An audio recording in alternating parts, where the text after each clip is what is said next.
भैया जल्दी करो, जल्दी करो। अरे कौन हो भाई? भैया जल्दी गाड़ी भगा, 3-4 लोग मेरे पीछे पड़े। अच्छा जी, फिर तो सही गाड़ी में बैठी हो।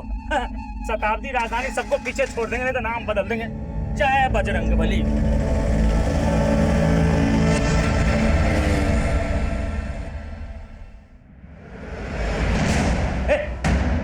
मेरे भाई की लाश कहाँ है?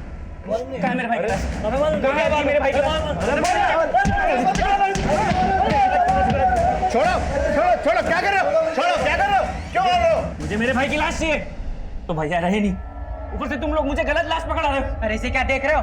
यहाँ का इंचार्ज है, इसी ने सब कुछ किया होगा।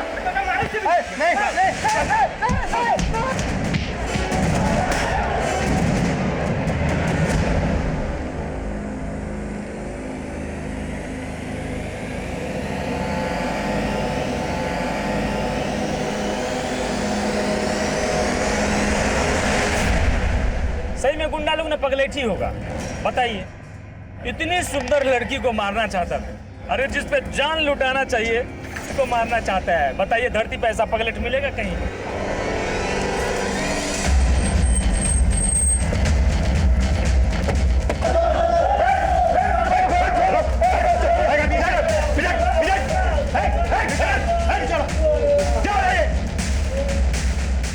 लेकिन सर ये लोग मारपीट कर रहे हैं यार। सर इन्होंने मेरे भैया की लाश बदल दी।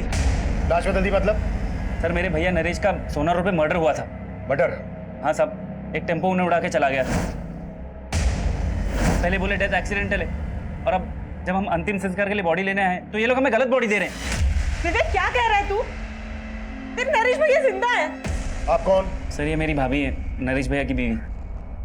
पर ये तो बोल रही है कि नरेश जिंदा है और तुम बोल रहे हो सर इनकी दिमागी हालत ठीक नहीं है। भाभी आप घर जाइए, मैं यहाँ सब निपटा के आता हूँ। एक मिनट, आपको जो भी कहना है कहिए। साहब हमारे साथ कोई मजाक कर रहा है। वो लाश नरेश जी की थी नहीं तो हम कैसे मान ले कि वो मर गए हैं? सर ये शिनाख्त के लिए नहीं गई थी। सोना पुलिस ने नरेश भैया की बॉडी मुझे दिखाई थी। भाभी ने उनकी बॉडी तब देखी जब हम उन्हें अंतिम संस्कार के लिए ले जाने आए। गलत बॉडी देख के भाभी को लग रहा है नरेश भैया जिंदा है। पर तू तो कह रहा है कि तेरे भैया का एक्सीडेंट नहीं हुआ था, मर्डर हुआ। किसी पर शक जताया था? हाँ, नरेश भैया ओवरसीयर थे। एक कॉन्ट्रैक्टर अपना प्रोजेक्ट पास करवाने के लिए उन्हें रिश्वत देने की कोशिश कर रहा था।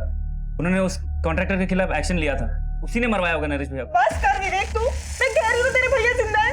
अभी आप बीच-बीच में क्यों बोल रहे हैं? मैं बात कर रहा हूँ ना। तू बार बार अपनी भाभी को चुप क्यों करवा रहा है? कहीं ऐसा तो नहीं है कि ये सब तेरा ही झोल मोल है? सर अब आप भी सोना पुलिस की जैसी बातें कर रहे हैं। मैंने उन्हें कहा था नरेश भैया का एक्सीडेंट जानबूझकर करवाया गया है, लेकिन उन्होंने मेरी बात नहीं मानी। और अब इन्होंने जब बॉडी बदल दी है तो आप इनको बचा रहे हो। हम किसी को नहीं बचा रहे हैं, समझा? क्या चक्कर है? क्या बोल रहे हैं? लाश बदल दी? सर इन लोगों को गलतफहमी हुई है। 9 नंबर की लाश इनकी थी, इनको दे दी हमने। अरे नंबर से हमें क्या लेना देना? पीछे रह के बात कर। सर हमारे भैया को पहचानेंगे नहीं क्या? उनकी बॉडी अंदर है ही नहीं, इन्होंने कहीं गायब कर दी। तेरे नरेश भैया का फोटो है तेरे पास? सिंह, इसका नाम, नंबर और एड्रेस ले लो। जाइए जाइए, आप लोग आप भी जाइए, जाइए जाइए। करण, सोना पुलिस से जाके पता करो कि ये एक्सीडेंट का क्या चक्कर है। मैं तब तक यहाँ पर देखता हूँ कि ये लाश वास्तव में बदली गई थी क्या फिर कहानी कुछ और है। अच्छा हुआ कि चटाई गाड़ी में था, नहीं तो ये भी खरीदना पड़ जाता। करती कहा तुम? हम तेरे जैसों को हक देते हो, दिलाते हैं। सही में जब से तुम गाड़ी में बैठी हो ना, एकदम इम्प्रेस कर दिया हमको। अब कंट्रोल नहीं हो रहा है, अब हो जाए। पैक भी खत्म हो जाए। अरे पागल हो गया क्या रे? समझा थोड़ा? क्या हुआ? पहले कपड़े तो उतार ले। और अब भी उतार लेते हैं हम कपड़ा।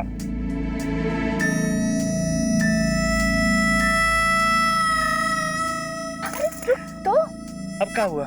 मुझे भी तो कपड़े उतारने दे। अरे तो जल्दी उतारो ना, जल्दी उतारो जल्दी उतारो। अरे कपड़ा लेके कहाँ जा रही हो? ले आ साले, बहुत हक चाहिए था ना तुझे। अब देखी तुझे हक, कुत्ता कमीना कहीं का। मेरी इज्जत लूटना चाहता था तू, मेरी इज्जत। लूट कहाँ रहे थे? हक तो तुम ही दे रही थी ना, हम मांगने गए थे हक। अब आ बाहर कमीना तू। ले कमीना कुत्ता कहीं का साला।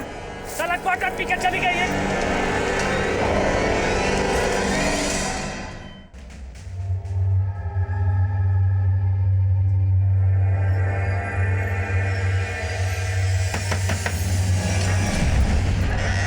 हाँ बोलिए। कौन है तू और मेरे घर में क्या कर रही है? ये मेरा घर है, ये मेरे पति का घर है। क्या है मेरा पति? चिंटू के पापा, जरा हट। चिंटू के पापा जरा बाहर निकलना। चिंटू के पापा, चिंटू के पापा जरा बाहर निकलना। अरे कौन चिंटू के पापा? इधर कोई चिंटू के पापा नहीं रहता है। वही चिंटू के पापा जो तुझे यहाँ पे मेरी सौत बना के लाया। क्या है वो? बाहर निकालो उसे। क्या बकवास कर रही है? मैं बकवास कर रही हूँ? लगा ना तुझे धक्का? तुझे देखकर मुझे भी ऐसा ही धक्का लगा। क्या है चिंटू के पापा? बाहर निकाल मेरे पति को। अरे धक्का तो मैं तुझे दूंगी। चल निकल यहाँ से। निकालेगी ना तू, तुझे बाहर निकालेगी ना। मेरे पति को तो तूने संभाल लिया, ले उसके बच्चे को भी संभाल, समझी तू? अरे एक लेकर जा तेरे बच्चे को। हुआ क्या? वो तो आप बताएंगे। ये कह रही कि ये आपकी बीवी है और ये बच्चा आपका है। नहीं बहन जी, मैं इनकी बात नहीं कर रही थी। मैं तो अपने पति किशोर की बात कर रही थी। वो क्या है कि 6 महीने पहले मैं अपने पति के साथ यहाँ रहती थी। अब देखिए बहन जी, मुझे पता नहीं आप कौन से किशोर की बात कर रही हैं, लेकिन हम लोग यहाँ 3 महीने पहले किराए पर रहने के लिए आए हैं और हो सकता है आपके पति यहाँ पे हमसे पहले किराए पर रहते होंगे। मुझसे गलती हो गई, मुझे माफ कर दीजिए। चल चिंटू। सर मैंने सोना पुलिस से बात की थी। सोना पुलिस को जो लाश सोना रोड पे मिली थी वो इसकी थी। लाश का चेहरा बुरी तरह से कुचला हुआ है, देखकर पहचान करना मुश्किल है। और विवेक बोल रहा है कि उसने शिनाख्त की थी। सर सोना पुलिस ने वहां के लोगों से पूछताछ की तो सामने आया कि एक्सीडेंट नरेश का ही हुआ था और वो उन्हें एक्सीडेंट नहीं बल्कि सुसाइड लग रहा था। सुसाइड? हाँ सर, और वहां के कुछ लोगों ने भी विटनेस किया है कि नरेश ने खुद टेम्पो के आगे आकर अपनी जान दी थी।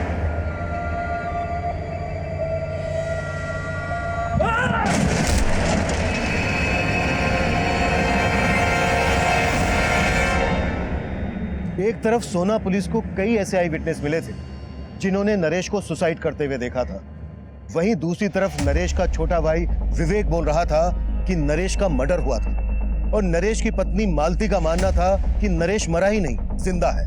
और इन सब बातों के बीच नरेश की लाश बदले जाने का मामला हमारे सामने आया। इस केस में दोहरे मापदंडों को देखते हुए यह केस पूरी तरह से हमें सौंप दिया गया और हम सबसे पहले उस कॉन्ट्रैक्टर रिद्धेश सोलंकी से मिले जिस पर नरेश की हत्या करवाने का शक जताया जा रहा था। सर आप बेकार में मुझ पर शक कर रहे हैं।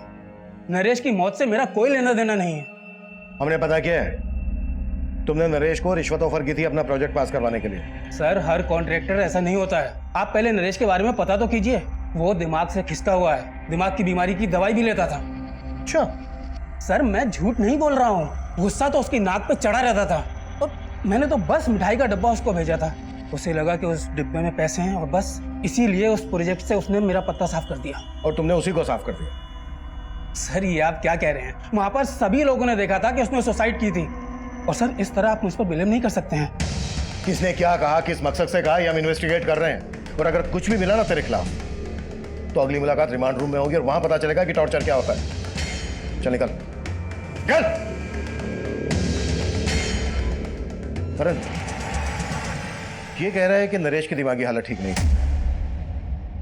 नरेश का भाई विवेक कह रहा है कि उसकी भाभी की दिमागी हालत ठीक नहीं है। दोनों को दिमागी प्रॉब्लम। नरेश का हमें स्टेटमेंट ऑफ माइंड समझना होगा। नरेश के भाई विवेक पर भरोसा नहीं कर सकते। एक काम करो, नरेश की बीवी को थाने बुलाओ। सर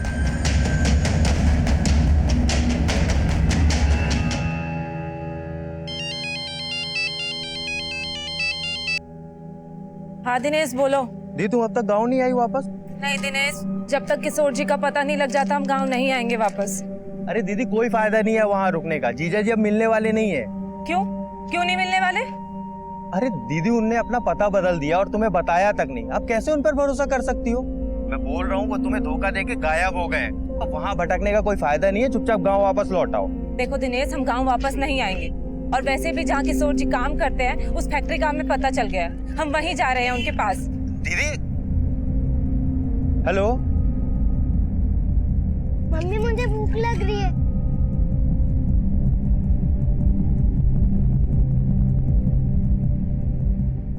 ये देखो तुम्हारा पसंदीदा चाइनीज।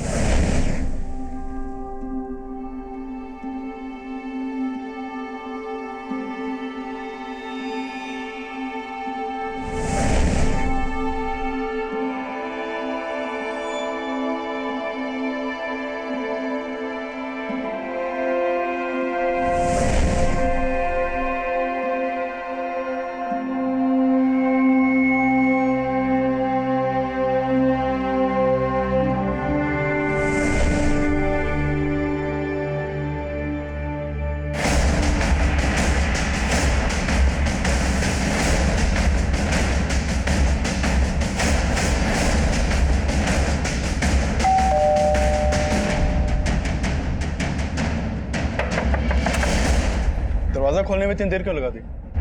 वो मैं कपड़े धो रहा था, लेकिन आप यहाँ? नरेश भाई की लाश मिली आपको? भाभी कहाँ है तुम्हारी? उन्हें थाने लेके चलना है, सर कुछ बात करना चाहते हैं। भाभी तो गांव चली गई। गांव चली गई? कब?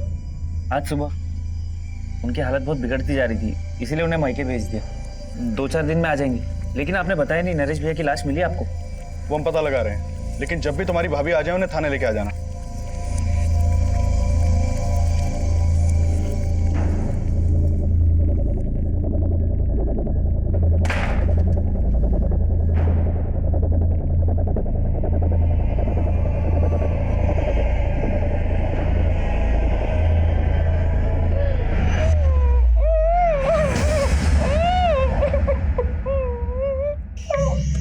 ज्यादा आवाज निकालने की कोशिश मत करो बात, वरना भैया की तरह आपके भी प्राण निकल जाएंगे।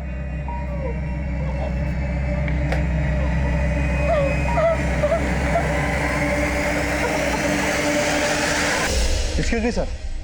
सर मैंने हॉस्पिटल के मॉर्ग का रिकॉर्ड स्टडी किया। सर उस रिकॉर्ड के मुताबिक वहां पर 9 लाशें थी, जिसमें से एक लाश नरेश की फैमिली को सौंप दी गई। सर उस दौरान उस लाश के अलावा कोई और लाश मॉर्ग रूम से बाहर गई नहीं। सर इसीलिए वो बोल रहे हैं कि नरेश की लाश किसी और लाश से बदल जाए, ऐसा हो ही नहीं सकता। हो सकता है उन्होंने लाश बदली और किसी वजह से छुपा रहे हैं। करें मॉर्ग रूम के एक आदमी की डिटेल निकाल। सर मे आई कम इन सर? कम प्रेम। सर एक औरत आपसे मिलना चाहती है, वो अपने पति की मिसिंग कंप्लेन लिखवाने आई है। बुलाओ। अब 6 महीने पहले मैं अपने पति किशोर के साथ पटेल नगर में रहती थी। उसके बाद मैं गांव चली गई। पिछले 1.5 महीने से मैं इनको फोन लगा रही हूँ, उनका फोन नहीं लग रहा है।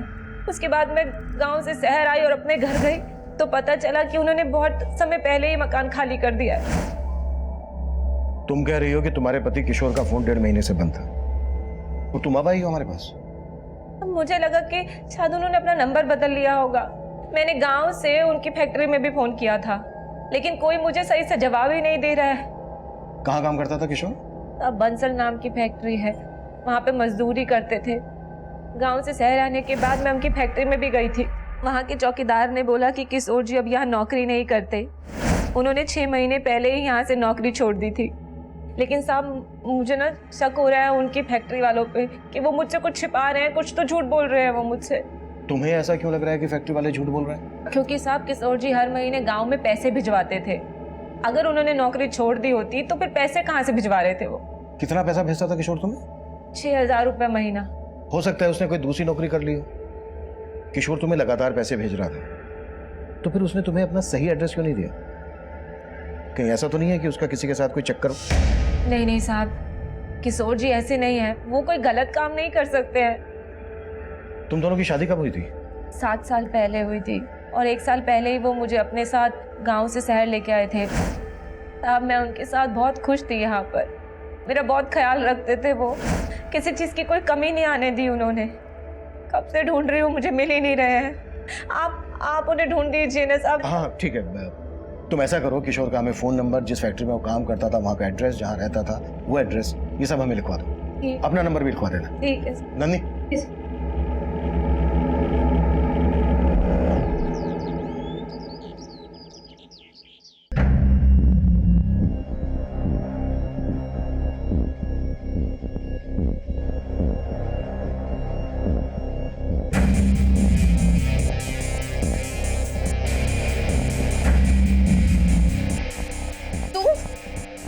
तू यहाँ क्या कर रही है? चल निकल यहाँ से। अरे कहाँ हुआ खुशबू? काय शोर मचा रही हो?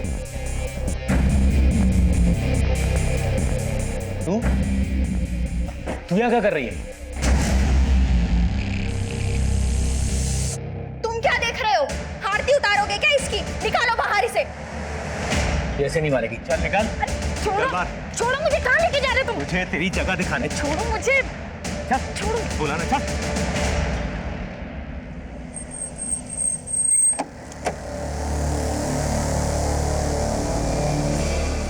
बंसल। जी, किशोर 6 महीने पहले तक मेरी फैक्ट्री में काम करता था, लेकिन फिर अचानक उसने काम छोड़ दिया। यहाँ से काम छोड़ने के बाद उसने कहाँ पर काम किया? अब ये तो मुझे पता नहीं, पर हाँ मेरे मैनेजर ने बताया कि वो अपनी आखिरी महीने की तनख्वाह भी लेकर नहीं गया। कितनी तनख्वाह थी उसकी? यही 6,000 रुपये, बाकी लेबर की तरह। 6,000 रुपए। इतने ही पैसे हर महीने वो अपनी बीवी को भेजता था, फिर अपना खर्चा कैसे चलाता होगा? तो वो बहुत जुगाड़ी आदमी था। जब वो पहले दिन मेरी फैक्ट्री में आया था ना काम करने के लिए, तो उसका पहनावा देखकर मैं मतलब हैरान हो गया था। Good morning sir. Good morning. कौन से डिपार्टमेंट से हो आप? सेठ जी, हम किशोर, आपका नया वर्कर, आज ही से ज्वाइन किया हूँ। मैं तो सोच रहा था कि मेरे मैनेजर ने उसे किसी दूसरे डिपार्टमेंट में रखा होगा, पर बाद में पता चला कि उसे काम की काफी जरूरत थी, तो वो यहाँ मजदूरी करने को भी तैयार हो गया। और थोड़े दिनों बाद उसने मेरी फैक्ट्री के साथ साथ दूसरी फैक्ट्रीज में लेबर सप्लाई का काम भी शुरू कर दिया। यहाँ किसी के साथ उसका कोई लड़ाई झगड़ा हुआ था? जी हाँ, लड़ाई तो हुई थी। एक पाठक नाम का आदमी था जो पहले मेरी और दूसरी फैक्ट्रीज में लेबर सप्लाई का काम करता था, पर जब से ये किशोर इस धंधे में कूदा तो पाठक का काम बैठ गया। तूने मेरे धंधे में हाथ डाल के अच्छा नहीं किया। अपना बोरिया बिस्तर उठा के जा, वरना मैं तेरी वरना क्या कर लेगा रे? क्या कर लेगा? चल निकल यहाँ से। मैं अभी नहीं डरता तेरी धमकियों से, समझा ना? तेरी ये मजाल देख, मैं तेरे को बताता। अबे चाकू ऐसे नहीं, ऐसे खोलते हैं। अब चला के दिखाओ कैसे चलाना है, दिखाओगे चला के? किशोर, पाठक, क्या हो रहा है पर? हाँ? सर, मैंने तो किशोर को बोला भी था कि वो पुलिस में कंप्लेन कर दे, पर उसने कोई एक्शन ही नहीं लिया। तो आपको लगता है पाठक किशोर के साथ कुछ कर सकता है? अब सर, मैं तो इसके बारे में कुछ बता नहीं सकता, ये तो आप पता कीजिए। पर सर, किशोर का इस तरह से गायब होना मुझे कुछ ठीक नहीं लग रहा है। ठीक है सर, इस बंसल की बातें भी कुछ अटपटी सी लग रही हैं। कहीं हमसे कुछ छुपा तो नहीं रहा? पता करो इसके बारे में, और फैक्ट्री के दूसरे स्टाफ से भी बात करो, और बंसल जिसका नाम ले रहा है पाठक, उससे भी मिलो। सर,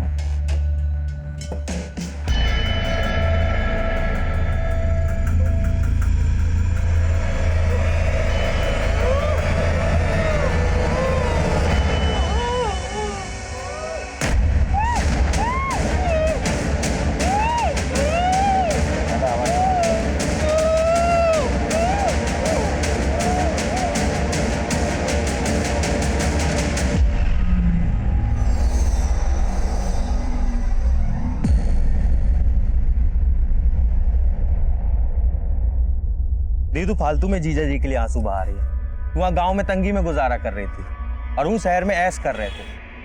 हम बोल रहे हैं धोखा दे रहे हैं वो तुम्हें, और तुम उन्हीं के लिए रोए जा रही हो। पुलिस स्टेशन से फोन है, लगता है किशोर जी के बारे में पता चल गया है।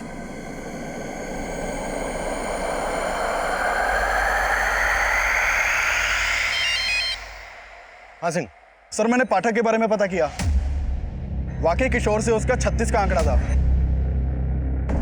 उठा लाओ। सर, वो काफी दिन से गायब है। सर, गुरुग्राम रेलवे स्टेशन के पास उसकी एक दुकान है, लेकिन दुकान भी काफी दिन से बंद पड़ी है। किशोर फिलहाल कहाँ रह रहा था, कुछ पता चला? सर, उसका मोबाइल नंबर उसके पुराने एड्रेस पे रजिस्टर्ड है, लेकिन सर वो घर उसने 6 महीने पहले ही छोड़ दिया था। किशोर अपनी वाइफ को हर महीने पैसे ट्रांसफर करता था। उसके बैंक अकाउंट से उसका एड्रेस पता करो। ओके? जय हिंद सर। जय हिंद। सर, मैंने किशोर की बीवी से बात की। वो पाठक के काम से जुड़ी कोई भी बात नहीं जानती है। नरेश की बीवी आने वाली थी, कब आ रही है? हाँ सर, विवेक ने बोला तो था कि वो कल गांव से आने वाली है। और सर, इस मॉग इंचार्ज के बारे में भी कई बातें पता चली हैं। जैसे? उसके कॉल रिकॉर्ड में एक सस्पिशियस नंबर मिला है जो कई दिनों से बंद है। किसका नंबर है? सर, वो नंबर इस महेश नाम के लड़के का है। इसके घर में भी ताला लगा है। और सर, मैंने इस मॉग इंचार्ज के घर पे भी नजर रखवाई थी। सर, इसका लिविंग स्टैंडर्ड काफी हाई है। जितनी आमदनी नहीं है उससे ज्यादा तो खर्चे हैं इसके। मैंने भी नोटिस किया था, काफी महंगा स्मार्टफोन था उसके हाथ में, वो चेन सब पहने थे। एक मॉर्ग इंचार्ज के पास इतना पैसा, कुछ तो है जो ठीक नहीं है। करण, उठा लो और तोड़ो। सब बोल दो साहब। दरअसल मैं लाश बेचने का धंधा करता हूँ साहब। जो लावारिस लाश मेरे मॉर्ग में आती है, जिनकी शिनाख्त नहीं होती, सरकार हमें उनके क्रियाक्रम करने के 5,000 रुपए देती है। वो पैसे मैं जेब में रख लेता हूँ और लाश बेच देता हूँ साहब। किनको बेचता वो लाश? प्राइवेट मेडिकल कॉलेजेस को साहब। वो रिसर्च करने के लिए लाश खरीद लेते हैं। ये नरेश की लाश कहाँ है? वो गलती से मेडिकल कॉलेज चली गई, वहाँ दूसरी लाश जानी थी। कौन सी लाश? महेश नाम का एक लड़का है जो मुझे वो लाश सप्लाई करता है जिनका कोई रिकॉर्ड नहीं होता। कुछ दिनों पहले उसे एक लाश मिली थी जिसे मैंने 10,000 रुपए में खरीदा। महेश का मिलेगा अभी? सर, वो पता नहीं, जब से उसे इन सब का पता चला है तब से वो गायब हो गया सब। हॉस्पिटल चल के वो लाश हमें दिखा अभी। और हाँ, उस मेडिकल कॉलेज का नाम क्या है?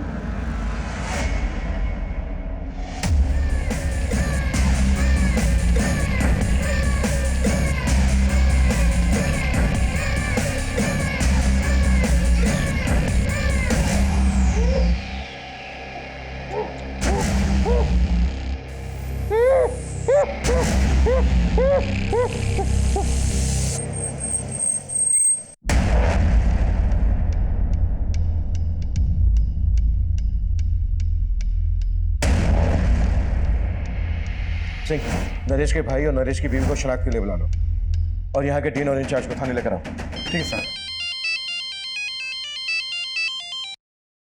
हाँ करण। सर, महेश ने जो लाश मॉर्ग इंचार्ज को दी थी मैंने उसको देखा अभी, तो मुझे लग रहा है ये लाश शायद किशोर की हो सकती है।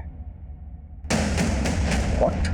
सर बस मुझे लग रहा है, आई एम नॉट श्योर, क्योंकि इस लाश का चेहरा भी बुरी तरह बिगड़ा हुआ है, लेकिन इसकी कद काठी कुछ कुछ किशोर से मिलती है।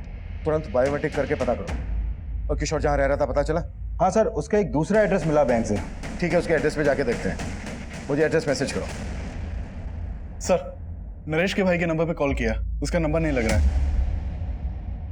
नरेश का भाई बोल रहा था कि उसकी भाभी गांव से आकर हमसे मिलने वाली थी, वो भी नहीं आई। सिंह, उसके घर जाके देखो। ठीक है सर। साहब, क्या हुआ? साहब उस लड़की ने मेरा जीना हराम कर दिया। कौन लड़की? साहब उसने मेरे घर से गहने जेवर सब चुरा लिए और मुझे बांध के भाग गई। अरे वो तो ठीक है, लेकिन ये बताओ कौन है वो लड़की? वो इनकी बेटी है सर, और वो कोई नहीं, वो मैं हूं। ये रहे वो गहने जो मैंने अपने ही घर से चुराए। मैंने इनको यहाँ भागते हुए देखा तो मैं भी यहाँ आ गई, क्योंकि इससे पहले ये मेरे खिलाफ कुछ बोले तो मैं अपनी बात आपके सामने कोई बात नहीं साहब, चोर है तू, पकड़ लो साहब इसको। भागी नहीं जा रही हूँ मैं कहीं। सर पहले आप मेरी बात सुन लीजिए, अगर फिर भी लगे कि मैं गलत हूँ तो कर देना मुझे अंदर। ठीक है, बोलो। बेटी हूँ मैं इनकी, और इनकी जायदाद पर कानूनी मेरा भी अधिकार है, लेकिन इनके बेटे और इनकी बहू यानी मेरे भैया और भाभी मुझे मेरा हक देना ही नहीं चाहते। कहते बाप की संपत्ति में बेटी का कोई हक ही नहीं होता। और जब मैंने कहा कि मैं कोर्ट का दरवाजा खटखटाऊंगी तो मेरे इस बाप और जो घर में बैठा है भाई, इन दोनों ने मेरे साथ बहुत ज्यादती की।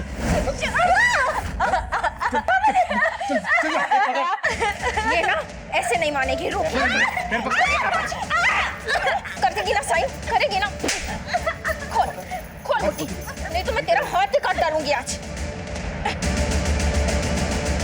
और जब मैंने कोर्ट जाने की बात की तो इन लोगों ने जबरदस्ती कागज पे मेरा अंगूठा लगवा लिया।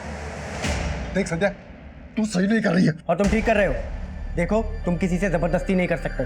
तुम्हारे घर का मामला है, शांति से सुलझा लो, क्योंकि अगर हमने दखल दिया ना तो बहुत दिक्कत होगी तुम्हें, समझे?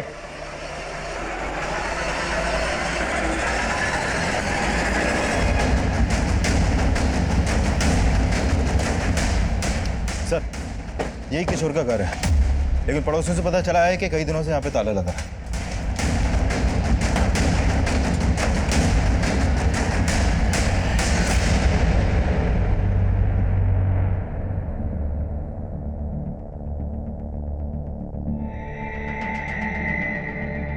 हाँ ठीक है, थैंक यू। सर, अंदर तो कुछ भी सस्पिशियस नहीं मिला। ये भी कम सस्पिशियस नहीं है कि जो आदमी 6 महीने पहले तक एक फैक्ट्री में मजदूर था, उसके बाद लेबर सप्लाई का काम करने लगा, वो इतने ठाठ से रहता हो। इस किशोर का करेक्टर कुछ समझ में नहीं आ रहा है। शायद 2 नंबर का काम करता हो। किशोर की कुंडली निकालो और आसपास में भी पूछताछ करनी है।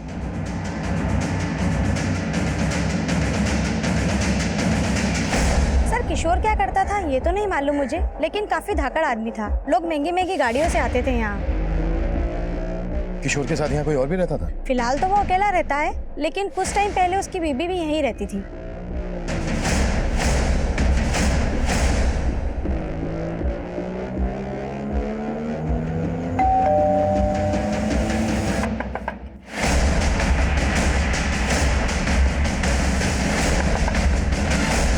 सर आप?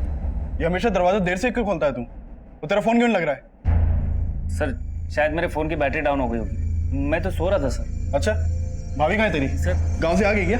सर वो भाभी तो हरिद्वार चली गई भैया के आत्मा शांति की पूजा के लिए। अच्छा, आत्मा शांति की पूजा। तेरी भाभी तो मान नहीं रही थी कि तेरे भैया मर चुके हैं और अभी हरिद्वार पहुंच गई आत्मा शांति की पूजा कराने। सर चल चल देखने दे। बताइए ना अरे तो पीछे सर, पूरा घर चेक करो। फिर हुआ क्या? अरे तो देखने दे, हट पीछे, पीछे पीछे हट। सर कुछ नहीं है। हाँ चल चेक तो करने देना, चुप रह, साइड हो। सर कुछ नहीं है। साइड हो तो साइड हो, देखने देना।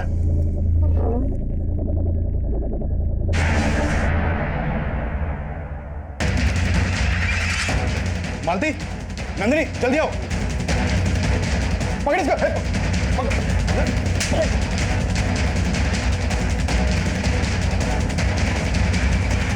अब पकड़ो इसे, सिर्फ मेरे पति को मारा है।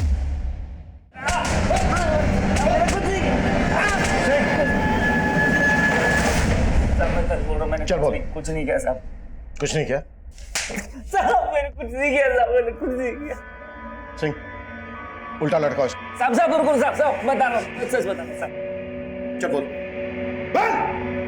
अब मैंने सच्ची अपने नरेश भैया को नहीं मारा, लेकिन हाँ उनकी मौत के बाद उनकी जायदाद का लालच हो गया था मुझे। लेकिन मौज वालों ने गलत बॉडी दी थी, मैं तो वो लाश लेके भी चला देता, लेकिन भाभी बोलने लगी वो लाश नरेश भैया की नहीं है। लेकिन तूने अपनी भाभी को किस मकसद से बंधक बना के रखा था? अब भाभी पहले से ही पागल थी, और उस दिन के तमाशे के बाद मेरा दिमाग खराब हो गया था।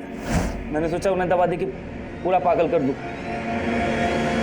और खुद अकेले सारी संपत्ति का मालिक बन जाऊं। हो सकता है इसी मकसद के लिए तूने अपने भाई का एक्सीडेंट करवाया हो। नहीं साहब, इसमें मेरा कोई हाथ नहीं, मेरा यकीन कीजिए, मैंने अपने भैया को नहीं मारा।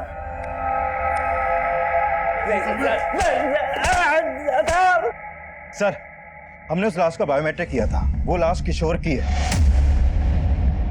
और उसके आधार कार्ड पे उसके गांव का एड्रेस है। यानी अब यह कंफर्म हो गया है कि किशोर का मर्डर हुआ है, और वो लाश जो महेश ने मॉर्ग इंचार्ज को दी थी वो किशोर की थी। महेश के बारे में कुछ पता चला? सर, हमने अपने खबरियों को उसे ढूंढने के लिए लगाया हुआ है, और सर ये भी पता चला है कि किशोर की बीवी अब यहाँ नहीं है, वो कल अपने भाई के साथ गांव चली गई थी।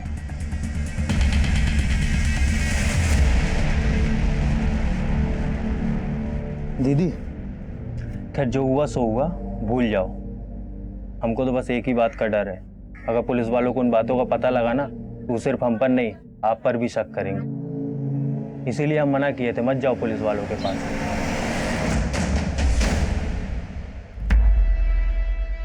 अरे अरे कौन हो तुम लोग, और अंदर कैसे घुसे चले आ रहे हो? अरे भाभी जी, इन्हें मैंने बुलवाया है। अरे मैंने सोचा अपने आने की खुशी में पूरे गांव वालों को भोज खिला दूं। पागल हो गई हो क्या तुम? और तुम खड़े खड़े क्या देख रहे हो? निकालो इसे बाहर। अरे ये मुझे नहीं निकाल सकते, अगर इन्होंने मुझे निकाला ना तो तुम सब के सब जेल जाओगे। क्यों पापा जी? देख संध्या, तू चाहती क्या है? हिस्सा। चल दे दिया तुझे हिस्सा, मैं तुम्हें लिख के देता हूँ। पापा जी, अब मैं लिखे विखे पर भरोसा नहीं करूंगी। हाँ एक काम करते हैं, ये घर आप सब रख लो, लेकिन इस घर की आधी कीमत यानी कि 20 लाख रुपए कैश मुझे दे दो, कर लेते हैं समझौता। 20 लाख? भाभी जी, अगर 20 लाख नहीं दिए ना तो कोर्ट कचहरी पुलिस ये सब। पापा जी, भाभी जी तो नहीं समझ रहे, लेकिन आप तो समझ रहे हैं ना।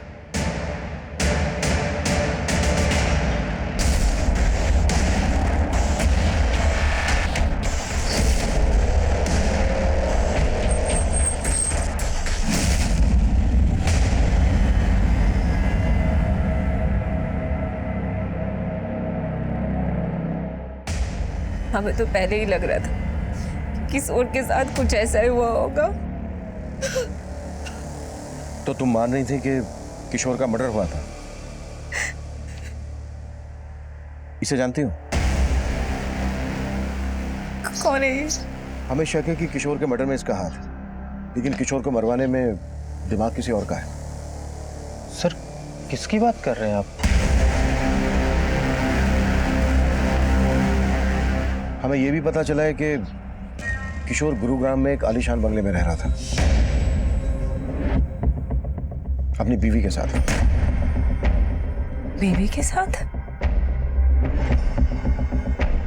सर,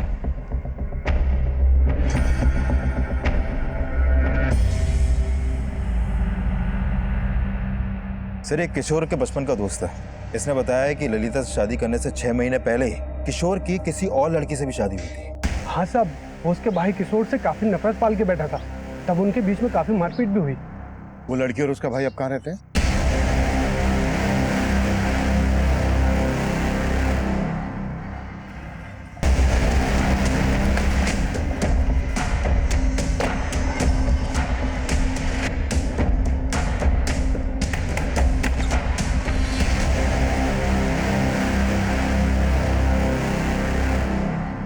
हाँ दिए थे हम धमकी किशोर को।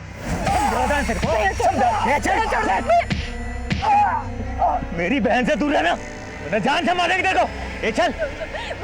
उसके बावजूद वो हमारी बहन को भगा ले गया। लेकिन सर इस बात को सालों बीत चुके हैं, अब ये सब क्यों पूछ रहे हैं आप? क्योंकि किशोर का मर्डर हुआ और पता चला कि किशोर नहीं बल्कि तुम्हारी बहन संध्या उसको अपने साथ लेकर भागी थी और शहर जाकर किशोर को छोड़ के वो फिर से किसी और के साथ भाग गई। और अभी 6 महीने पहले वो वापस किशोर की जिंदगी में आई और अभी रिसेंटली उसको किशोर के साथ गुरुग्राम के एक घर में देखा गया और उसी के बाद हमें किशोर की लाश मिली। कहाँ है संध्या? सर हमें नहीं मालूम। मालूम नहीं है, कहीं छुपा के रखा है उसे? अरे सर हम क्यों छुपाएंगे, हम तो उल्टा उससे पीछे छुड़ाना चाहते थे। आई थी वो यहाँ, लेकिन 6 महीने पहले।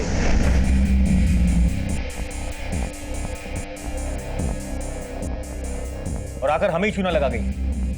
ये घर आप सब रख लो, लेकिन इस घर की आधी कीमत यानी कि 20 लाख रुपए कैश मुझे दे दो। ये लो। थैंक यू पापा जी। नाराज हो, कोई बात। भाभी आप मेरी नजर उतारने वाली थी ना? हाथ कीजिए, ये लो मेरे नाम पे भोज खा लेना। संध्या यहाँ से कहाँ गई थी? जी सर हमें कुछ नहीं मालूम और हम मालूम भी नहीं करना चाहते वो कहाँ है। आपको उसके साथ जो करना है आप कीजिए।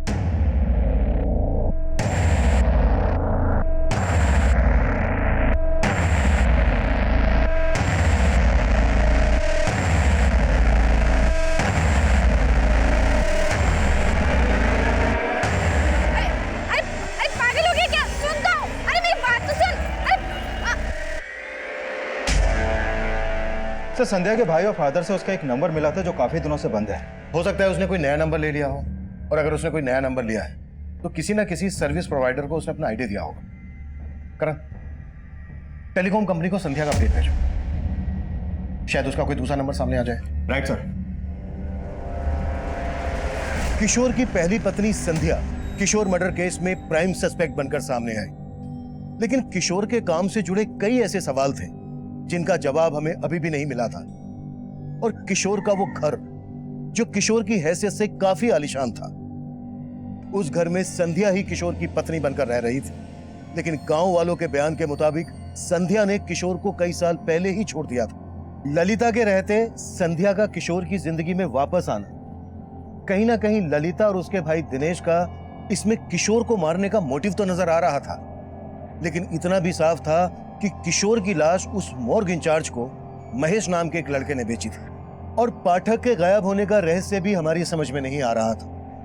हमने पाठक, महेश और संध्या को ढूंढने के लिए अपना खबरी नेटवर्क एक्टिव कर दिया और हमें जल्द ही महेश के सोनीपत में छुपे होने की टिप मिली।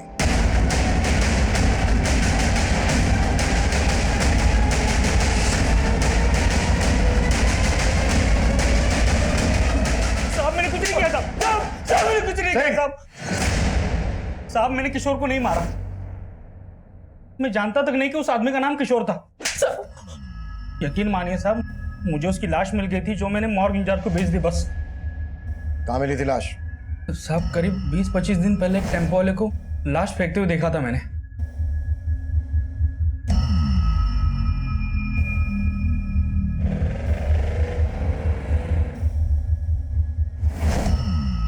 कौन था टेम्पो वाला?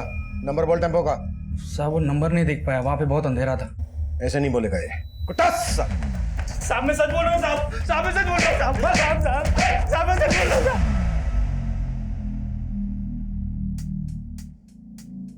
साले सब कमीने निकले।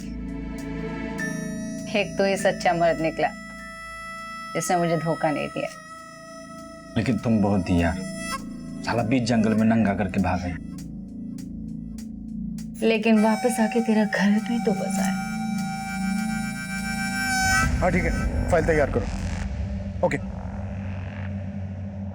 सर, एक मोबाइल सर्विस प्रोवाइडर ने संध्या के नाम एक नंबर अलॉट किया था। वो नंबर अभी सोनीपत में एक्टिव है।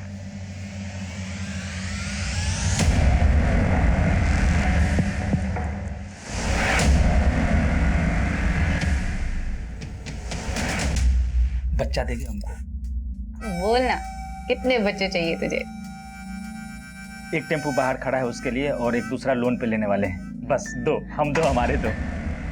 सॉरी यार, वो तो नहीं हो पाएगा क्योंकि अब पूरी जिंदगी जेल में गुजरने वाली है तुम्हारी। ये प्लान तो कैंसिल। थे। मैंने किशोर को प्यार के जाल में नहीं फंसाया सर, बल्कि सच तो यही कि मैं उससे बहुत प्यार करती थी, लेकिन उसके दिल में मेरे लिए प्यार नहीं। उसके लिए मैंने अपना घर छोड़ा, उससे भागकर शादी की, और उस कमीने ने मुझे कोठे पे बेच डाला। मुझे नहीं जाना, छोड़ किशोर, जिंदगी बर्बाद कर दी। छोड़, मुझे नहीं जाना, मैं मुझे नहीं जाना। पूरे 7 साल नरक की जिंदगी जी है मैंने सर। फिर 6 महीने पहले मैं किसी तरह वहां से भाग निकली।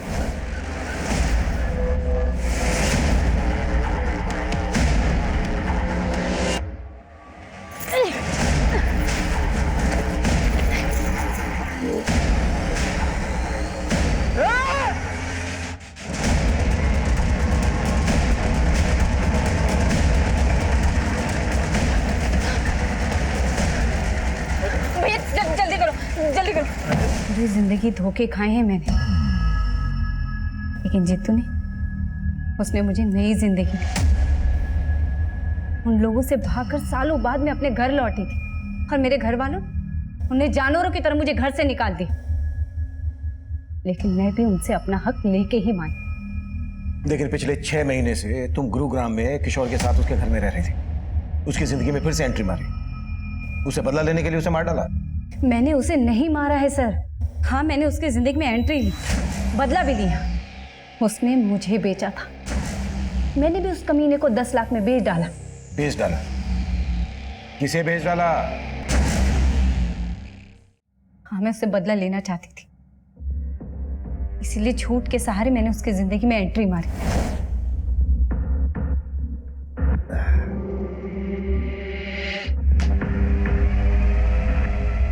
संध्या, प्रिया क्या कर रही है? तूने मेरी किस्मत बिगाड़ी थी ना, लेकिन मैं तेरी किस्मत संवार सकती हूँ। अच्छा? बोला उससे पति मत बन, दल्ला बन जा मेरा। और लालची इंसान तो गधे को भी बाप बना लेता है। फिर उसने तो मुझे झूठी मलिका बना ली, अपने बाबू लोगों को खुश करने के लिए मेरे साथ सुलाने लगा। लेकिन किशोर को किसे बेचा तुमने, ये बोलो। उसके बॉस बंसल को।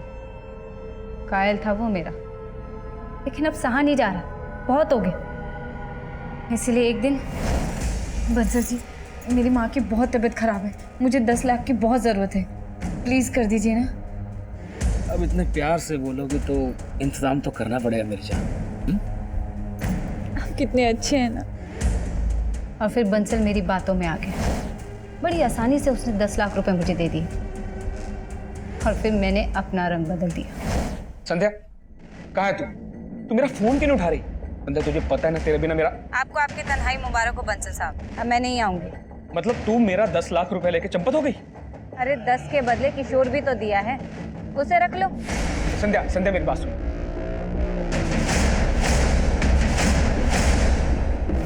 मुझे नहीं पता कि किशोर के साथ बंसल ने क्या किया।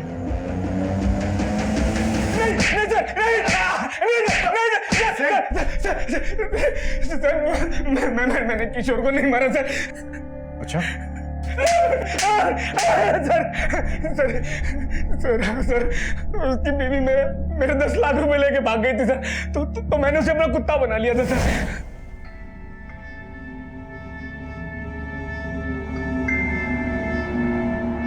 और एक दिन उसने भागने की कोशिश की सर।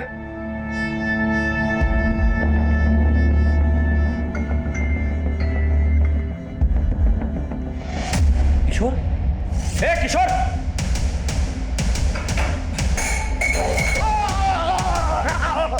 साहब, आ जाए भाग। नहीं साहब, कहाँ जाएगा? पड़ा रहा रात पर यहीं पर। और सर, कुछ देर बाद मेरे आदमी ने आकर मुझे बताया कि किशोर मर गया है सर। नाम देखो, बुला लग जा। और उसके बाद मैंने अपने एक और आदमी की मदद से किशोर का चेहरा खराब करवाया, और सर टेम्पो से उसे कहीं दूर डंप करवा दिया सर।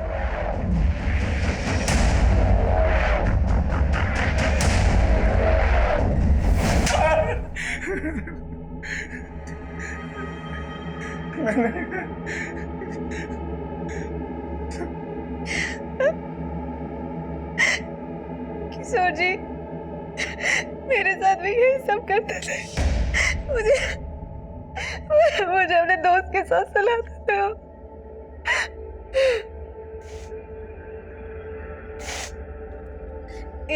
इन सब चीजों से थक कर मैं शहर से गांव भाग गई थी।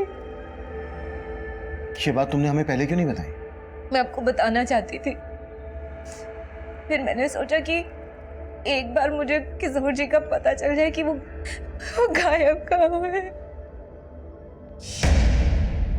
किशोर के चरित्र से जुड़ी बातें जो हमारे सामने आई, उस लिहाज से वो कभी भी किसी की भी नफरत का शिकार बन सकता था। वो जो करता आ रहा था वो पूरी तरह से गैर कानूनी था, अनैतिक था। उसके द्वारा किए जा रहे अपराध हर मोड़ पर दस्तक दे रहे थे, लेकिन ललिता ने इन दस्तक को पूरी तरह से नजरअंदाज किया। वहीं दूसरी तरफ संध्या ने उसकी असलियत हमें बताने के बजाय खुद बदला लेने का फैसला किया, और अंजाम यह हुआ कि वो इस केस की विक्टिम होने के बावजूद अपनी जिंदगी को अपराध के रंग में रंग बैठी। अब मैं सीनियर इंस्पेक्टर अभिमन्यु जिंदल आप लोगों से विदा लेता हूं। आपसे फिर मुलाकात होगी एक नए केस के साथ। देखते रहिए क्राइम पेट्रोल दस्तक। मकसद बताना नहीं, बचाना है।